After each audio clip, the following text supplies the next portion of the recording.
දැන් අපි තුන්වෙනි පාඩමට යමු යමු be verbs.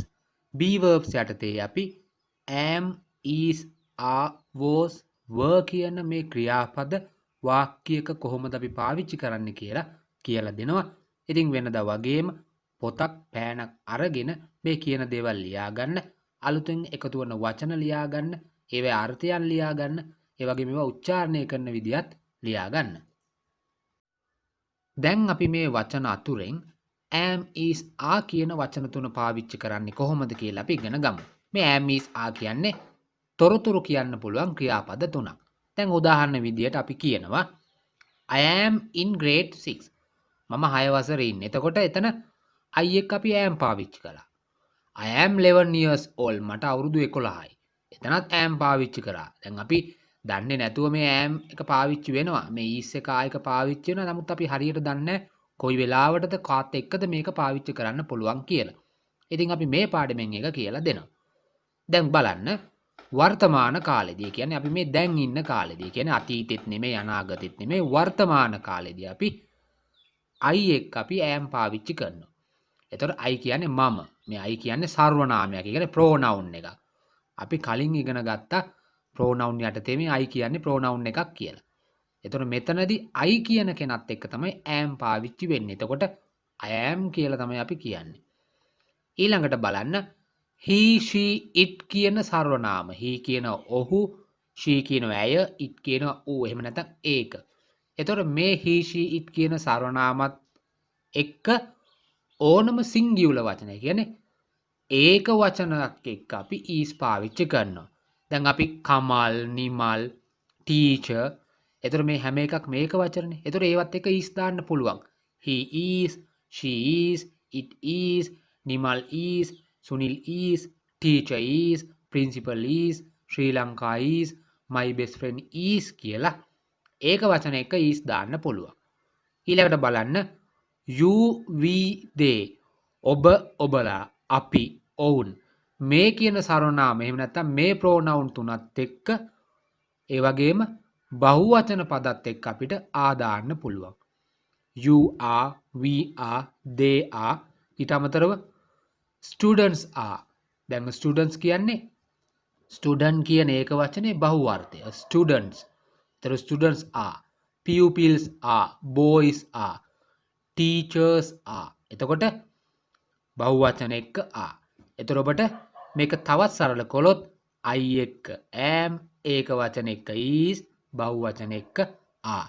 දැන් බලන්න දීලා තියෙන උදාහරණ I am a student, he is a teacher, we are friends.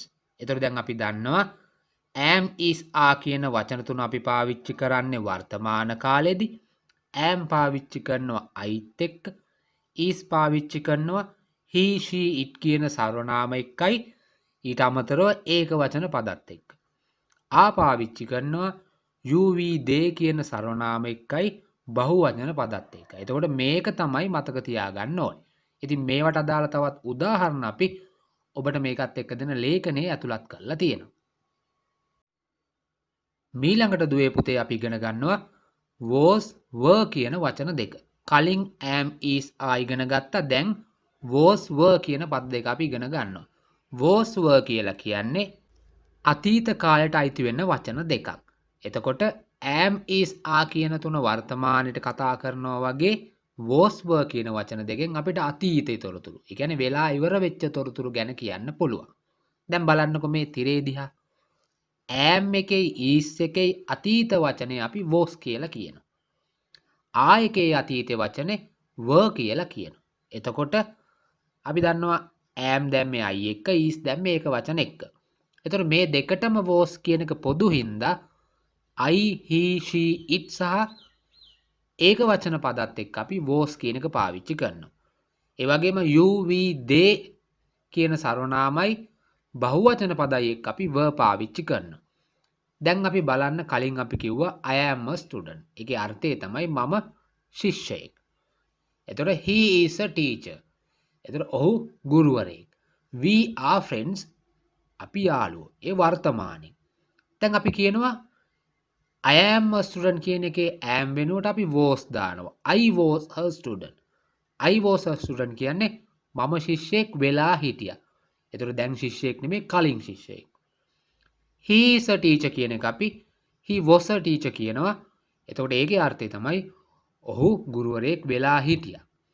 we are friends අපි දැන් යාළුවෝ අපි යාළුවෝ වෙලා ඉන්නවා කියන එක අපි we were friends කියලා කිව්වොත් අපි යාළුවෝ වෙලා හිටියා. එතකොට දැන් යාළුවෝ නෙවෙයි. එතකොට මතක තියාගන්න am is a වර්තමානයේදී අපි පාවිච්චි කළා was එකයි were එකයි අතීත කාලෙදී අපි පාවිච්චි කරනවා.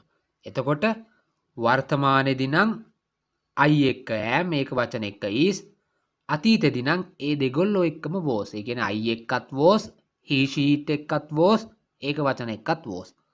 බහුවචන එක්ක තමයි verb පාවිච්චි කරන්නේ. එතකොට මේකේ ලොකු දේවල් මතක තියාගන්න නෑ.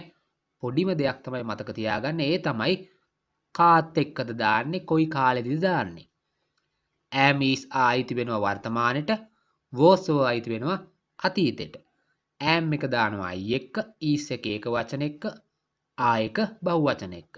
was එක දානවා I සහ ඒක වචන එක්ක were එක දානවා බහුවචන එක්ක. මේ ටික තමයි මතක තියාගන්න තියෙන්නේ. මේ කොටසින් අපි මේ am is are was were යොදාගෙන ප්‍රශ්නයක් හදන්නේ කොහොමද කියලා ඉගෙන ගන්නවා. දැන් බලන්න she is a doctor කියලා අපි වාක්‍ය හදාගත්තා. දැන් අපි දන්නවා am is are දාලා වාක්‍යයක් හදාගන්න. she is a doctor කියන්නේ ඇය වෛද්‍යවරියක්. දැන් අපිට ප්‍රශ්නයක් අහන්න ඕනේ ඇය වෛද්‍යවරියක්ද කියලා ප්‍රශ්නයක් අහන්න ඕනේ. එතකොට මොකද කරලා තියෙන්නේ මේකේ is එක වාක්‍යයේ මුලට අරන් තියෙනවා. is she a doctor. එතකොට දැන් තේරෙනවා ප්‍රශ්නයක් හදනකොට මොකද කරේ මේ මැද තිබ්බ is එක මුලට ගත්තා. එතකොට අන්න ඒ වගේ තමයි ප්‍රශ්න හදනකොට am is are was were කියන මේ වචන වාක්‍යයේ මුලට එනවා. ඒ අරෙන්න වෙන මොකුත් එකතු කරන්නේ නැහැ. දැන් බලන්න අනිත් උදාහරණ I am a student කියන එක ප්‍රශ්නයකට හරවනවා am I a student මම ශිෂ්‍යයෙක්ද. he is a teacher කියන එක ප්‍රශ්නයකට හරවලා is he a teacher මේ is එක මුලට දාලා ඔහු ගුරුවරයෙක්ද. we are friends කියන එක අපි යාළුවෝ කියන එක ප්‍රශ්නයකට හරවනවා ආයක මුලට දාලා are we friends අපි යාළුවෝද. he was an engineer ඔහු ඉංජිනේරුවෙක් වෙලා හිටියා. දැන් මොන අතීත කාලේ අපි දන්නවනේ was were එක පාවිච්චි කරන්නේ අතීත කාලෙට කියලා. එතකොට he was an engineer කියන එකේ was එක මුලට අරන් was he an engineer ඔහු ඉංජිනේරුවෙක් වෙලා හිටියද කියලා අහනවා. they were enemies enemies කියලා අපි කියනවා සතුරන්ට. එතකොට දැන් මේ එකතු වෙන අලුත් වචන හැමතිස්සෙම මම කිව්වත් නැතත් පොතේ ලියා ගන්නට අවශ්‍යයි. පාඩම් කරන්න ඕනේ. එතකොට දැන් බලන්න they were enemies කියනවා ඔවුන් සතුරන් වෙලා හිටියා. වර්නේ. ඇයි? අතීත කාලනේ. එතකොට මේක ප්‍රශ්නයකට හරවනකොට මොකද කරේ? were එක මුලට ගත්තා. were they enemies? ඔවුන් සතුරන් වෙලා හිටියාද? ඔන්න ප්‍රශ්නයක් අහනවා. එතකොට මං හිතනවා දුවේ පුතේ ඔබට දැන් am is are was were දාලා වාක්‍ය හදන්නේ කොහමද? ඒවා මුලට දාලා ප්‍රශ්න හදන්නේ කොහමද කියලා හොඳට තේරෙනවා ඇති කියලා. මේ සමග දෙන ලේඛනෙත් බලන්න, ඒකේ අභ්‍යාසත් කරන්න. ඔබට තේරුම් ගන්න අපහසු නම් මේක දෙසරයක් තුන් සැරයක් අහන්න.